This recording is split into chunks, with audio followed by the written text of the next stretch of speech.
Spray versus wipe.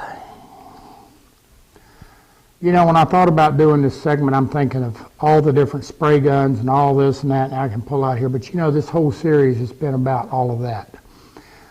So I decided what I wanted to do is just sit down and let's think about it just a little bit.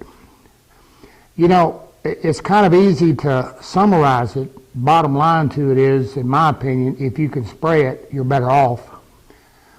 But in many cases, you can't. So wherein is the difference? Well, the difference is basically in the products you're using and or your objective. If you want a nice, close to the wood finish and you're using an oil finish, spraying is not going to help you in the least. You're better off just to wipe it on. Now, I say that, but then again, we just filmed a segment where I'm finishing a Tiger Maple Morris chair, and I actually used a spray gun to spray the oil on it just so I could get it on there faster. Instead of having to brush all up in them little corners and wipe and do all this, I just took a spray gun, sprayed a light coat on it, let it soak, sprayed a coat on it, let it soak in, wiped it back, got on with the program. That gave me speed, okay? But could I spray that oil finish as a complete finish? No. It's not that you can't, but it's very, very difficult. One of the reasons are oils are much thinner, and they're going to run a whole lot easier. They dry very slow. So again, your potential for runs is far greater. The other thing, by and large, oils are designed to be absorbed into the wood. And when you're doing, when you want that close to the wood finish, this is a case where you want to wipe an oil finish on. You know, common 3 or 4 coats, letting it dry in between. But on the other hand, if you want to try to take a water-based finish or a solvent-based finish like a lacquer or something, and you want to try to wipe it, or a shellac, you're not going to be very happy, because what's going to happen is it's going to dry very, very fast on you, and it's hard to control. Now, when I say wipe, I'm also talking about brushing it. A brush is going to do the same thing. Same thing applies with a dye or a stain. If you're, and in this series we've shown you about using a spray gun with a dye or stain to spray to prevent blotching and to get an even coloring. In that case, the spraying is a good thing. But by the same token, you've seen me dye something, and I'm doing a combination. I'm taking a spray gun, and I'm just spraying this thing really wet, wiping it down. I'm simply using the spray gun as a means of getting it on the wood, then wiping it back.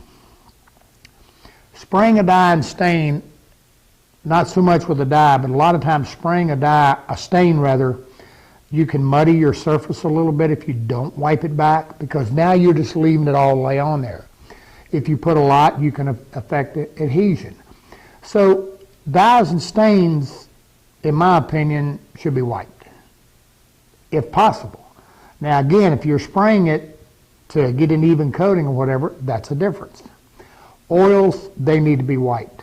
Again, if you spray it to get it on there, that's fine, but you need to wipe it back. That's a white finish. The other thing with a wiped finish, wiped, brushed, whatever, you're not going to get a high gloss, high end finish as you would with a sprayed finish, a film finish. Not saying you can't, but you're going to have to rub it to do it. You know, you go back to the old Model A's and Model T's, they were all brushed and sanded and brushed again and sanded and finally rubbed out with compound. And you know, if you take something like this piece of mahogany right here behind me, this actually has about 5 coats of armor seal on it, gloss. And if you look at this, can you see the sheen in it? She's pretty sharp. She's pretty slick. Now, that said, what you can't see is that if you feel it, it's kind of gritty. Now, how was it achieved? It was easy. It was laid down flat. So we were able to take a brush or foam brush and flow out a really nice, smooth coat on it and let it flow out. But we were doing it for demonstration purposes. And we were careful not to get runs and whatever on the edge. But because it dried slow, we're going to pick up just a little bit of dust and debris and so on and so on. Now, could I take this finish and rub it out? Oh yeah, I sure could. Could I take something like a boiled linseed oil or a tung oil and rub it out? No. Not, you know, I get emails from guys and it says, I'm using boiled linseed oil or a tung oil or a Danish oil, and I want that piano, I want that high gloss piano finish. I done put 38 coats on there and it's still in there. I've been putting finish on this for a year, and you think I'm telling you a joke. That's an honest to goodness email. And you're like, it's never going to happen. You're just not building enough finish to get that super high gloss. Where an oil finish to me really, really looks good is when you're wanting a satin finish and you're wanting just a thin, close to the wood finish. And I think they're absolutely gorgeous. But again, looking at the mahogany, you can build it up.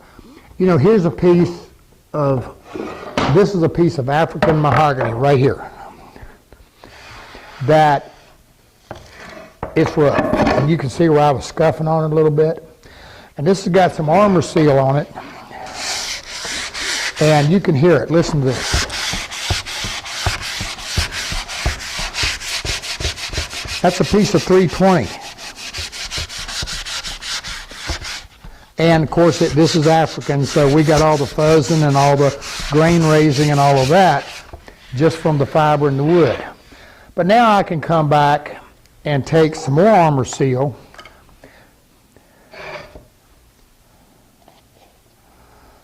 and when I put another coat on it, I'm going to start to build a really nice finish.